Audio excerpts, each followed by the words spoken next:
সেই জন্যই তো শায়ের বলতেছেন, হাবিবি যে আমার হৃদয়ের শান্তি, ভালোবাসলে পাবো মোরা মুক্তি। সুবহানাল্লাহ পড়েন। হাবিবকে যদি ভালোবাসতে পারি, আমাদেরকে আল্লাহর হাবিব জাহান্নামের মধ্যে দিবে না, আমাদের ঠিকানা হয়ে যাবে জান্নাতের মধ্যে। এই জন্যই তো শায়ের বলতেছেন, হাবিবি যে আমার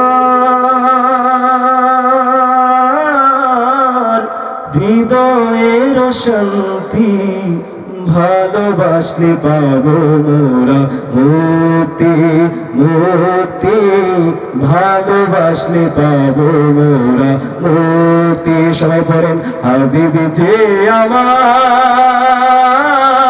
হৃদয়ের শান্তি, ভালোবাসলে পাবো।